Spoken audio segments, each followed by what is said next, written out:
এই পচা টমেটো গুলোকে সোনার টমেটো করে দে।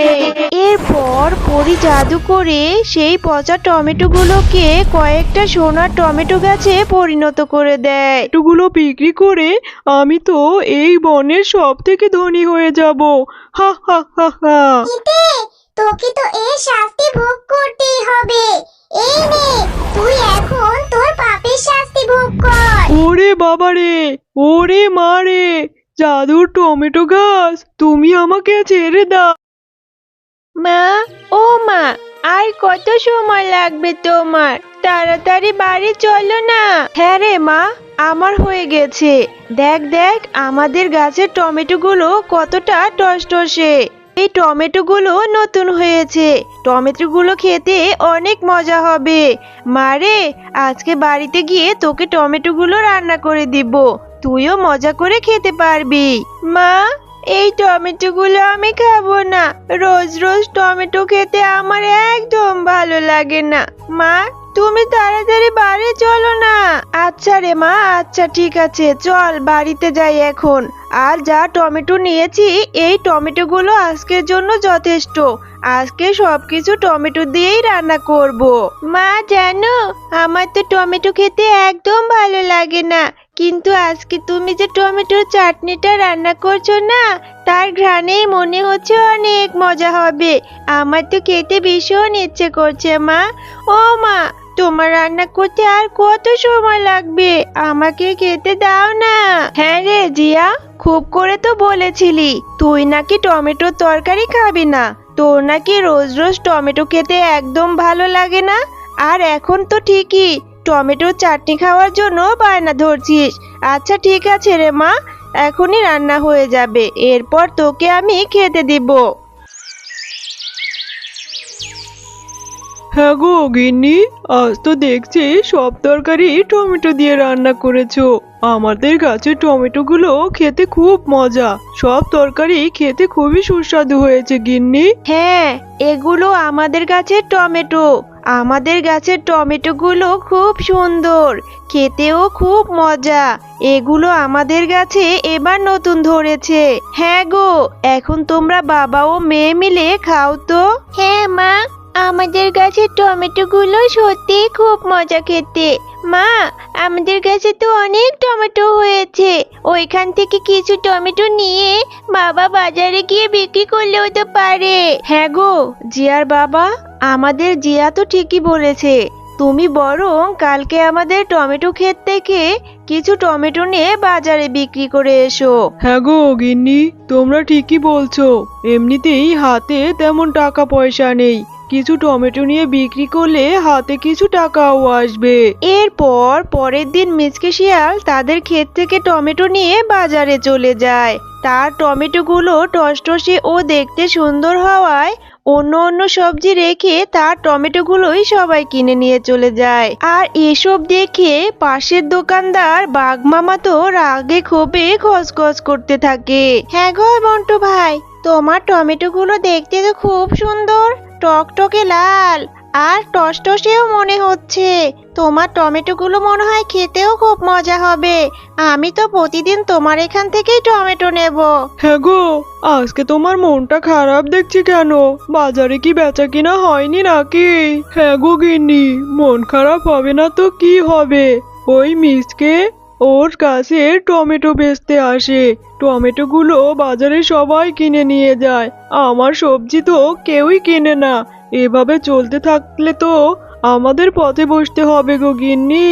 ও গো, তুমি আর চিন্তা করো না গো, আমার মাথায় তো একটা বুদ্ধি এসেছে।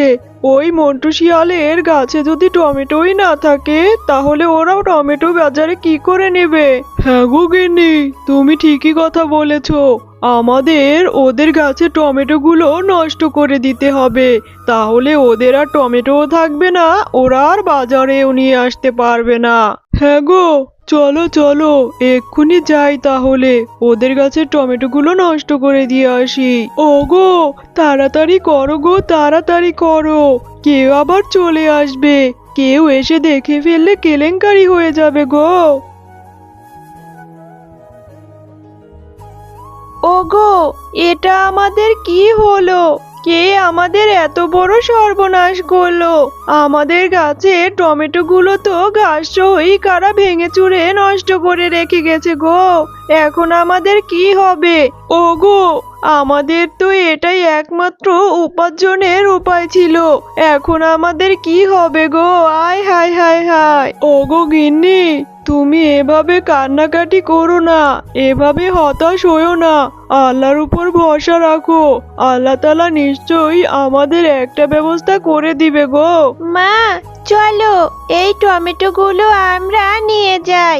আমরা নিয়ে এখান থেকে ভালো টমেটোগুলো বেছে বেছে রান্না করব, আর বাকি টমেটোগুলো ফেলে দিব। এখন যা হবার তা তো হয়ে গেছে মা। এখন আর এসব ভেবে আমাদের কিছুই হবে না। এরপর তারা সেই টমেটোগুলো বাড়িতে নিয়ে সেইখান থেকে সামান্য কিছু ভালো টমেটো রেখে বাকি সব পচা টমেটোগুলো তাদের রান্নাঘরের এক কোণেই ফেলে রাখে। রাতে সেইখানে একটি মায়াপরী চলে আসে। আহারে, ঝুমা শিয়ালিনীদের এই টমেটোগুলো তাদের দুষ্টু প্রতিবেশীরা নষ্ট করে দিয়েছে। তাদের তো অনেক কষ্ট। আমি তাদের এই পচা টমেটোগুলোকে সোনার টমেটো করে দেই। এরপর পরী জাদু করে সেই পচা টমেটোগুলোকে কয়েকটা সোনার টমেটো গাছে পরিণত করে দেয়। মা, দেখো, আমাদের সেই পচা টমেটোগুলো থেকে আমাদের রান্নাঘরে কতগুলো সোনার টমেটো হয়েছে। হ্যাঁ রে মা, আমি তো আমার চোখকে বিশ্বাসই করাতে পারছি না। কি সুন্দর সুন্দর সোনার টমেটো হয়েছে। আবার সেই গাছে কত বড় বড় সোনার টমেটো ধরে আছে। হ্যাঁ জিয়া, তোমরা মা ও মেয়ে অনেক ভালো। তাই তো তোমাদের সেই ফেলে দেওয়া পচা টমেটো থেকে এতগুলো সোনার টমেটো গাছ হয়েছে। এখন থেকে তোমাদের আর কোনো কষ্ট থাকবে না। এই গাছ থেকে তোমরা সোনার টমেটোগুলো বিক্রি করে তোমাদের জীবন ভালোভাবেই পার করতে পারবে। হ্যাঁ সোনার টমেটো গাছ, তুমি ঠিকই বলেছো। এখন থেকে আমাদের আর কোনো অভাব থাকবে না। দেখেছিস মা জিয়া, আল্লাহ এতদিনে আমাদের উপর সহায় হয়েছে। এরপর মন্টু শিয়াল সেখান থেকে সোনার টমেটো নিয়ে স্বর্ণকারের দোকানে গিয়ে বিক্রি করে। সেই টমেটোগুলো বিক্রি করে তারা অনেক টাকা পায় এবং সেই টাকা দিয়ে তারা একটি বড় বাড়ি করে। আরে আরে, ওই ঝুমা শিয়ালিনী এত তাড়াতাড়ি কি করে এত বড় লোক হয়ে গেল? কি করে ওরা এত বড় একটি বাড়ি করে ফেললো? ওদের তো একটি টমেটো বাগান ছিল, তাও তো আমি নষ্ট করে ফেলেছি। তাহলে ওরা কি করে এত বড় লোক হলো? ওরা কি আলাদিনের প্রদীপ পেল নাকি? না না, আমাকে গিয়ে তো এর খবর নিতেই হচ্ছে। আরে, এটা আমি কি দেখছি? এটা তো সোনার টমেটো গাছ। ওরা এই সোনার টমেটো গাছ কোথায় পেলো?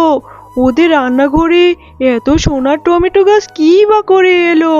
না না, এই টমেটো গাছগুলো তো সব আমারই পেতে হবে। এই সোনার টমেটোগুলো বিক্রি করে আমি তো এই বনের সব থেকে ধনী হয়ে যাব। হা হা হা হা।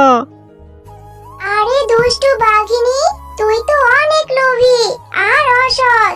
তুই টিয়াদের সেই টমেটো বাগানটা নষ্ট করে দিয়েছিস, এরপর আবার এখানে এসেছিস ওদের টমেটোগুলো নিতে। তোকে তো এর শাস্তি ভোগ করতেই হবে। এই নে, তুই এখন তোর পাপের শাস্তি ভোগ কর। ওরে বাবারে, ওরে মারে, জাদুর টমেটো গাছ, তুমি আমাকে ছেড়ে দাও। আমি এখন থেকে ভালো হয়ে যাব। আমি আর কখনো এমনটা করব না। কারো ক্ষতি আমি করব না। আমাকে ছেড়ে দাও জাদুর টমেটো গাছ। হ্যালো বন্ধুরা, গল্পটি ভালো লেগে থাকলে আমাদের চ্যানেলটি সাবস্ক্রাইব করে দিবে এবং পাশে থাকা বেল আইকন অন করে দিবে। ধন্যবাদ।